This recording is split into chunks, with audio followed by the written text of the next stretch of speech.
ನಾನು ಹಲ್ಗೂರಿಂದ ಬರ್ತಾ ಇರೋದು. ಹಲ್ಗೂರ್ ಅಂದ್ರೆ ನಾನು ಹಳ್ಳಿಯಿಂದಾನೇ ಬರ್ತಾ ಇರೋದು. ಆಕ್ಚುಲಿ ನಾನು ಹುಟ್ಟಿ ಬೆಳೆದಿದ್ದೆಲ್ಲ ಬೆಂಗಳೂರು. ನಾನು ಈ ಅಕಾಡೆಮಿಕ್ ಸೇರ್ಕೋಬೇಕಂತ ಕಾರಣ ನನ್ನ ಸಿಸ್ಟರ್ ಅರ್ಚನಾ ಅಂತ.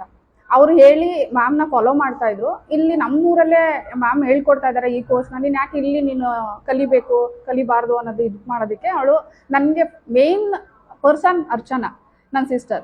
ಹಾಗಾಗಿ ನಾನು ಇಲ್ಲೇ ಬಂದಿದ್ದೆ. ಬೆಂಗಳೂರಲ್ಲಿ ಇನ್ವೆಸ್ಟ್ಮೆಂಟ್ ಮಾಡ್ಬೋದು, ಬಟ್ ಈ ರೀತಿ ಮೆಂಟರ್ಗಳು ಸಿಗೋದು ತುಂಬಾನೇ ಕಷ್ಟ ಇದೆ. ಅಲ್ಲಿ ನಮಗೆ ಇನ್ವೆಸ್ಟ್ಮೆಂಟ್ ಮಾಡಿದ್ರು ನಮಗೆ ಬ್ಯಾಕ್ ಬೋನಾಗಿ ನಿಂತ್ಕೊಳ್ಳೋದು ತುಂಬಾ ಇದಿರ್ತಾರೆ. ಇಲ್ಲಿ ಬಂದು ನನಗೆ ತುಂಬಾ ಸಪೋರ್ಟಿವ್ ಆಗಿ ಹೇಳ್ಕೊಟ್ರು ಮ್ಯಾಮು. ನಾನು ತಪ್ಪು ಮಾಡ್ತಿದ್ದಾಗ ಹಿಂದೆಯಿಂದ ನೋಡಿ ಅವ್ರು ಬಂದು ಮ್ಯಾಮ್ ಇದು ಸರಿ ಇಲ್ಲ, ಇದನ್ನ ಹಿಂಗೆ ತಿದ್ಕೋಬೇಕು ಅಂತ ಹೇಳ್ಕೊಟ್ಟಿದ್ದ ರೀತಿ ನಂಗೆ ತುಂಬ ಇಷ್ಟ.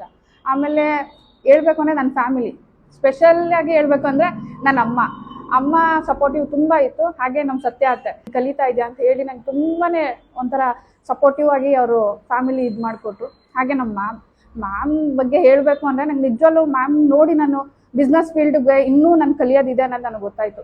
ಅವರು ಒಂದೊಂದು ಸೆಕೆಂಡ್ ಎಷ್ಟು ಇಂಪಾರ್ಟೆಂಟ್ ಕೊಡ್ತಾರೆ, ಅದರಿಂದ ನಾವು ಯಾವ ರೀತಿ ಅದನ್ನು ಉಪಯೋಗಿಸ್ಕೋಬೇಕು, ಮುಂದೆ ನಾವು ಅದರಿಂದ ಏನು ಅರ್ನ್ ಮಾಡ್ತೀವಿ ಅನ್ನೋದನ್ನ ನಾನು ತುಂಬಾ ಕಲ್ತಿದ್ದೀನಿ.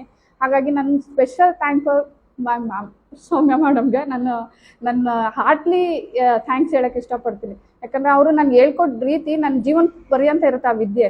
ಸೊ ನಾವು ಅಮೌಂಟ್ ಹಾಕೋದು ಒಂದು ಪಕ್ಷ ಅದೆಲ್ಲೋ ಕಲ್ತು ಇದು ಮಾಡಿಬಿಟ್ಟು ಕಳೀತೀವಿ. ಆದರೆ ಇವ್ರು ಹೇಳ್ಕೊಟ್ಟಿರೋ ವಿದ್ಯೆ ನಾವು